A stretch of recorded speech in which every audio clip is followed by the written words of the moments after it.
मैं doctor BP नायक, बंजारा समाज के धर्म गुरु के नाम से मुझे छत्तीसगढ़ में जानते हैं। पूरी भारत देश में बंजारों की एक अलग ही शान रही है। बंजारा इस पूरे विश्व को व्यापार देने वाला समाज है। उसमें से जिस जगह पर हम खड़े हैं उस जगह का नाम रेवा खंड के नाम से जाना जाता है।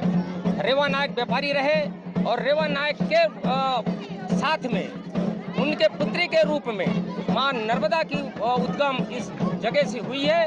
एक बहुत बड़े 5 व्यापारी प्रमुख रूप से बंजारा समाज में होते थे। उसमें से एक रेवा नायक और सबसे बड़ा जो व्यापारी है वो है लखी शाह बंजारा। उसके बाद है शिवालाल महाराज, फिर भगवान दास बड़तिया और वाघा लाहौड़िया। ये 5 पूरे विश्व में व्यापार को चलाने के लिए, व्यापार को सिखाने के लिए कि इन्होंने पैदा लिए। और हम तो बंजारा समाज को एक ही बात कहते हैं कि बंजारा समाज अपने पूर्वजों को जगा ले तो बंजारा समाज को पहचानने की जरूरत नहीं है। उनकी पहचान उनके पूर्वज से है। वो बहुत धनीमान लोग हैं, बहुत शक्तिशाली लोग हैं। और परिस्थिति ने, अंग्रेजों ने उन पर 27 प्रकार के टैक्स लगाया। अंतिम जो टैक्स था 1871 वाली, जो हमको क्रिमिनल बना दिया गया। हमारा बच्चा 5 साल का होता था, अंग्रेज उसके माथे पर यहाँ पर रानी विक्टोरिया की गरम सिक्का को लगा दिया जाता था ताकि ये जान जाए कि ये बंजारा है, क्रिमिनल है। क्यों? इसलिए कि उस समय व्यापार में, केवल दुनिया में व्यापार बंजारा समाज ही करता था। उसी परिप्रेक्ष्य में आज बंजारा समाज ने विगत 15 साल से हमने यहाँ पर प्रयास किया। 1988 तक बंजारा समाज यहाँ पर वैशाख पूर्णिमा पर माता नर्मदा की पूर्व श्रृंगार और यहाँ के भंडारा कराते रहे। पर 88 के बाद से बंजारा समाज ऐसे सो गए जैसे उनको पता ही नहीं कि रेवा नायक का भूखंड है। और उसको जगाने के लिए आज पुनः मैं बंजारा समाज को पाके मेरी मन गदगद है। और पूरे भारत देश के बंजारा समाज जहाँ जहाँ जिनका जो भी पद चिन्ह है, पहचान है, उसको जगाने के लिए एक हो गए हैं। पूरे भारत देश में बंजारा समाज, जनसंख्या बता रहा हूँ मैं, 18 करोड़ जनसंख्या में है भाई साहब। और 18 करोड़ बंजारा समाज को अंग्रेजों ने 53 जाति में अलग अलग कर दिए, जिससे हम लोग छोटे, यहाँ पर गिगोरिया समाज का होता है नायक, क्या बोलते हैं हम लोग कि वो हमसे छोटा है। कोई छोटा नहीं। जिस दिन बंजारा समाज एक साथ 53 जाति जब बैठ जाएंगे तो इस पूरा भारत देश में हमारा कब्जा रहेगा। और उस कब्जा के लिए एक आगाज अमरकंटक के धर्म स्थल से शुरू कर दिए हैं। इस तरह के बंजारा समाज को हमारा मैसेज है कि बंजारा समाज के छोटी मोटी जितनी भी कार्यक्रम होता है उसमें हमारा कार्यक्रम समझ के अपनी उपस्थिति दे और 18 करोड़ को बंजारा समाज पूरे भारत देश में एक होके ये साबित कर दे कि ये सत्ता हमारी, यहाँ पर हमारा राजपाट चलता है, हमारे राजपाट के हिसाब से यहाँ पर बना हुआ है। बहुत सारे जगह के नाम बता दूंगा मैं कि वहाँ पर से नकल किए। मेतावली का जो खंबा है उसी का तो प्रतिमूर्ति है ना, ये अपना राजभवन का 52 टांडा, वो जहाँ पर आज राजभवन बना हुआ है पूरा दिल्ली, वो लखी शाह बंजारा का है। कैसे पता लगेगा इनको? जब ये पुरातत्व विभाग पर जाएंगे, पढ़ेंगे, लिखेंगे, नोटिफिकेशन को वहाँ से पढ़ेंगे।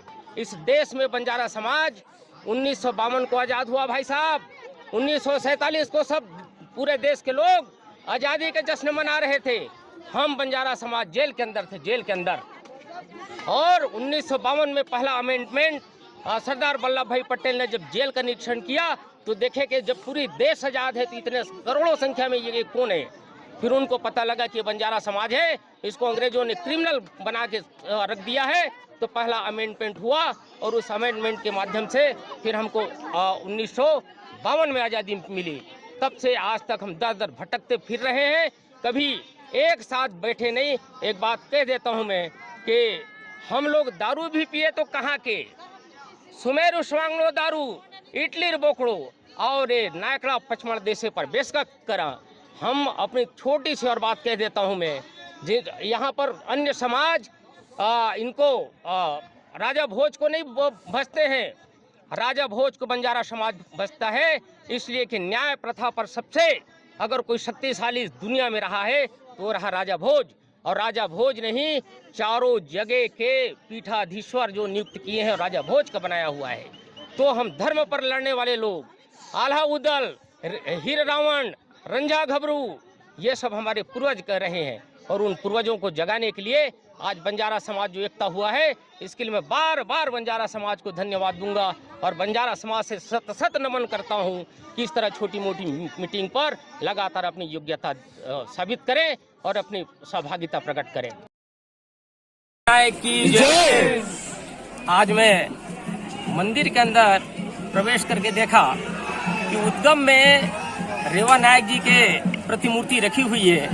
उस मूर्ति के एकदम सामने में माई नर्मदा की मूर्ति को रख दिए हैं और रेवा नायक जी की मूर्ति को छुपा दिए हैं। जबकि मैं प्रशासन से ये मांग करता हूँ कि इस जगह को जगाने वाला पहला व्यापार करते हुए यहाँ पर आए रेवा नायक जी, और रेवा नायक जी के मवेशी पानी के कारण व्याकुल हो गए और मरने लगे। तब रेवा नायक जी ने बहुत विनम्रता पूर्वक माता प्रार्थना किया कि बोले मैंने ऐसा कौन सा अपराध किया माता कि मेरी जितने नाटी वो है, जितने बैल है वो मर रहे हैं, इसकी तो रक्षा होनी चाहिए।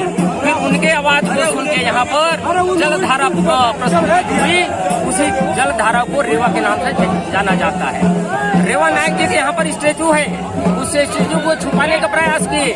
मैं प्रशासन से मांग करता हूँ कि सबसे भव्य गेट के सामने, नर्मदा गेट के सामने रेवा नायक जी का स्टेचू होना चाहिए।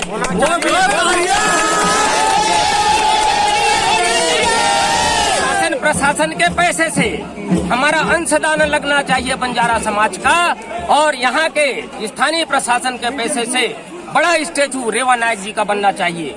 बोलिए रेवा नायक जी।